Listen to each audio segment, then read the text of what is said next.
Inculturation of Schoenstatt in India. And we have started a reflection of what inculturation is. I have tried to make a definition saying that inculturation is the implantation of values and forms and methods into an existing culture. And therefore it's also a question of how two things fuse, how they come together, and how they make a creative unit again. And that creates questions and problems and difficulties and tensions. And in order to come closer to the real issue, I would say there are certain aspects which in the process of inculturation have to be considered. First one is, there's always the question, what in a cultural form is essential and what is not essential. Now let's look at this from the side of what has to be inculturated. See? In Christianity zum Beispiel, what is essential? Meanwhile, I believe it's safe to say that certain liturgical forms are not essential. That to genuflect is not essential. You can also make a bow, you can also have a sitting mass and so forth. Meanwhile, this has conquered itself. At the beginning it hasn't been like this. Vestments are not essential, see. It comes to limit, see. Can you come and say, okay, the basic food in the West has been bread. Therefore the Eucharist is celebrated in bread. Now, does inculturation allow that we celebrate the Eucharist with rice in India? What is essential, and the Church would clearly, definitely say, certain things, core things, cannot be changed. They have to be maintained also in their form in order to maintain the identity of it. Therefore, the basic symbols and the sacraments, like oil, like water, bread, wine, they're not open for inculturation, but everything around is open for inculturation. If I make this an application to Schoenstatt, then we'll come already to the question. So too many things are open for inculturation, but the shape of the shrine, according to the word of the founder, is not open. This is something for the identity of the Schoenstatt spirituality. It's meant to be the same all over the world. In between, there are so many questions. What is essential and what is not? And the concrete realization of the different people, they always get into some difficulties there. See, when the sisters went to Latin America at the beginning, then supper was at 6 o'clock in the evening, which for Spanish tradition was afternoon. So any Latin American sisters coming in this community, they felt absolutely uncomfortable. They have to eat supper at 6 o'clock. See, in India it would be similar. See, or the question is, Father says, we shall be fully clothed. For women, more important than for men. Now, fully clothed in the West would be socks and shoes. Okay. Now you come to India. In India you find a culture, and the culture is, especially if you go to a holy place, you take your shoes off. So, is it essential, is it not essential to have shoes or not? This is a question of real inculturation. So the first question always is, and this is a struggle, what is essential or not? In certain points you are able to say this is essential. In other points you're not, and you have different opinions. Some say this is essential, and others say it's not essential. And there I believe you also have to, as the process of inculturation goes, you have to allow a certain experimentation, a certain finding out, and as I would say, if Schoenstatt has gone to the heart of an Indian, that he fully has identified in Schoenstatt and tries to implant Schoenstatt in his own country, that he will be the best one to know this has to be preserved, and this creatively can be changed, inculturated in that way. So this is the first aspect. The second aspect is that in inculturation, we also from the culture in which you implant, you have to see what is essential and what is not. For instance, is it essential to throw, if I go to the Indian culture, to throw widows and mothers in pregnancy into the river Ganga and not to burn them. Many people would say this is our culture. I've talked to a priest up there who has studied it, and they said, well, it's not so. It's just a certain form here and now. See, it becomes more critical if you come to the question of caste system.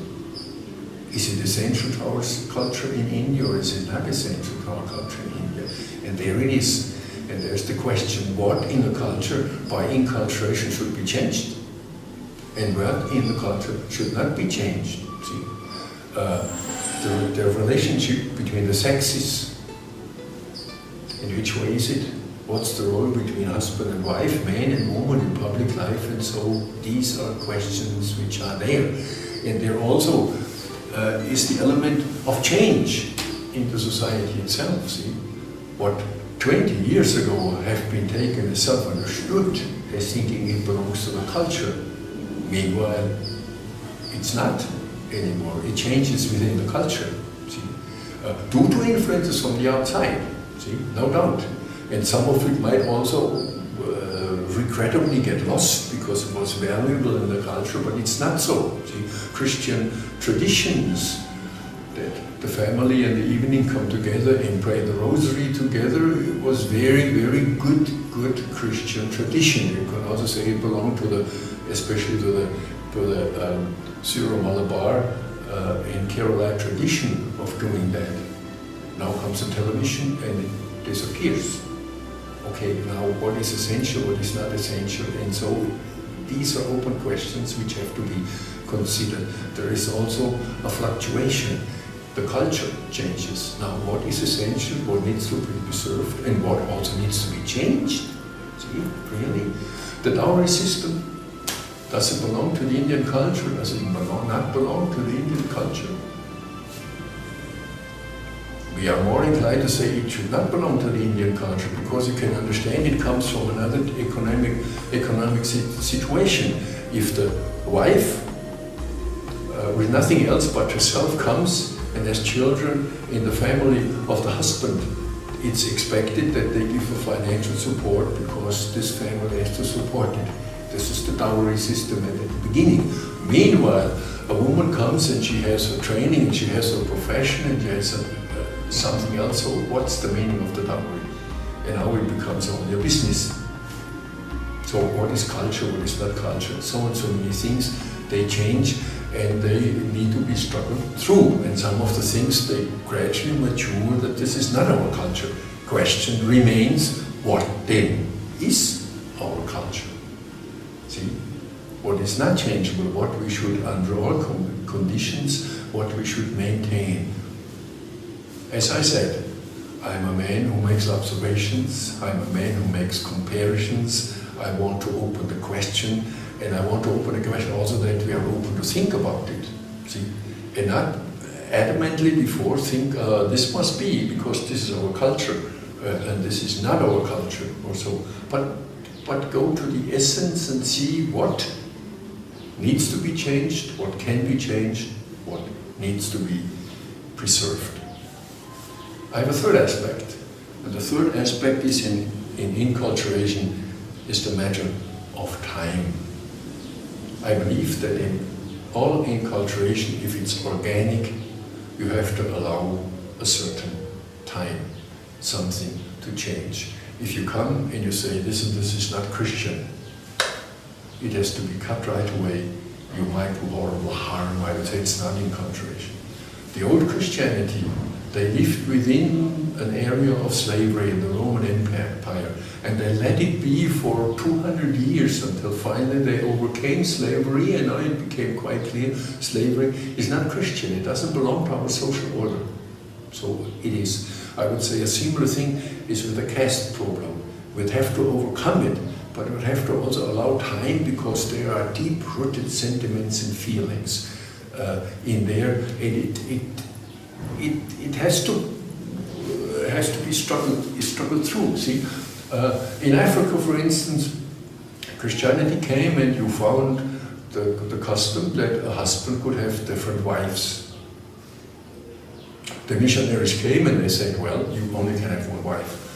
So if you want to be baptized, and sometimes also with baptism you had some, I don't know, economic or financial advantages, then you had to dismiss 2 or 3 or 4 wives and just send them away. It's an enculturation. I would maintain that in the Christian tradition, in our understanding of marriage, it should be one husband and one wife. But enculturation might also be possible that you say, okay, now if you are a Christian before marriage, you only can have one wife. But if you convert and you have 3 wives, why can it not be go on? And you will find a way in between, which also would be, I would say, would be enculturation.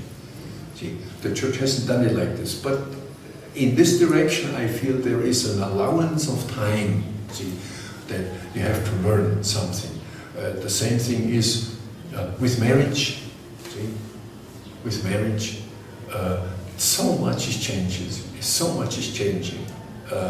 What would be the right thing at the end? I mean, to this maybe I come, when we come to the Schoenstatt question of family, that we can approach this thing again. In any case, what I would like to say now is inculturation, not only that I recognize something it should be changed, and then today it has to be changed. It also depends on the receptivity of the people. And before you change a situation, this is what our Father says clearly, you first have to change the mind and the mentality of the people, so they want to change it from the inside, so that the change is not enforced upon them from the outside, but rather that they become convinced and say, this is what we want to change. These are all aspects which, as you can see, make the whole question of inculturation much more complex, much more complicated. And we'd have to approach the question with care and with reverence.